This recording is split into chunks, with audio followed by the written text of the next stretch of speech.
Hi everyone, welcome to our Pondy diaries. இன்றைக்கி பார்த்தீங்கன்னா soya fry எப்படி பண்ணுறதுன்னு பார்க்கலாம் வாங்க. சோயாவில் ஆக்சுவலி நிறைய ப்ரோட்டீன் இருக்குது. குழந்தைங்க சாப்பிடல, எக்குலாம் சாப்பிட மாட்டேதுன்னா நீங்கள் சோயா ட்ரை பண்ணுங்கள்.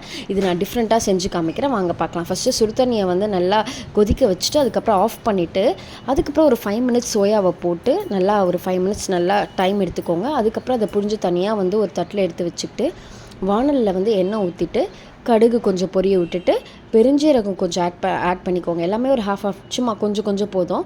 அதுக்கப்புறம் கறிவேப்பிலை கொத்தமல்லி ஆட் பண்ணிவிட்டு ரெண்டு வெங்காயம் மீடியம் சைஸ் தான் நான் போட்டிருக்கேன். மீடியம் சைஸே எனஃப் தான். நல்லா வந்து வதக்கிக்கோங்க.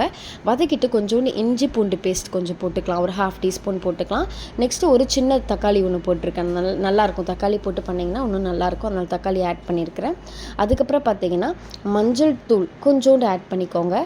நெக்ஸ்ட்டு வந்து கரம் மசாலா தூள் இருக்குல்ல, அது வந்து ஒரு 1/4 டீஸ்பூன். அதுக்கப்புறம் வந்து பார்த்திங்கன்னா நெக்ஸ்ட்டு காஷ்மீரி சில்லி வந்து உங்களுக்கு வந்து 1/4 டீஸ்பூன் ஆட் பண்ணிக்கோங்க. நெக்ஸ்ட்டு குழம்பு மிளகாத்தூள் வந்து ஒரு 1/2 டீஸ்பூன் ஆட் பண்ணிக்கோங்க. அதுக்கப்புறம் மல்லித்தூள் வீட்டிலே நாங்கள் அரைச்சது இருக்குது, அது ஒரு 1/2 டீஸ்பூன் ஆட் பண்ணிக்கிட்டேன். இது எல்லாத்தையுமே நான் ஆட் பண்ணிவிட்டு என்ன பண்ணேன்னு பார்த்தீங்கன்னா நல்லா கொஞ்சம் கிண்டிட்டு தேவையான அளவு உப்பு போட்டுக்கிட்டேன்.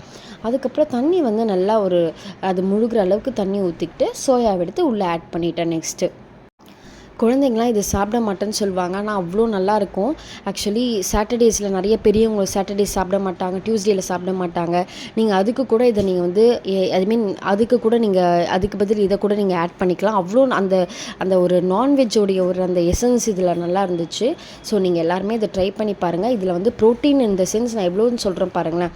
50 கிராம்ஸ் ஆஃப் சோயாவில் வந்து உங்களுக்கு 25 கிராம்ஸ் ஆஃப் ப்ரோட்டீன் இருக்குது.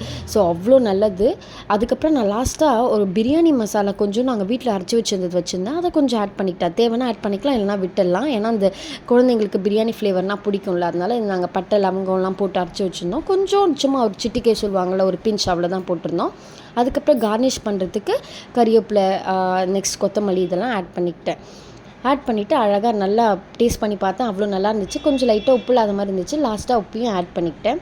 ஸோ இந்த மாதிரி வீடியோஸ்லாம் நீங்கள் பார்க்கணுன்னு நினச்சிங்கன்னா எங்களோட சேனலை சப்ஸ்கிரைப் பண்ணுங்கள், லைக் பண்ணுங்கள்.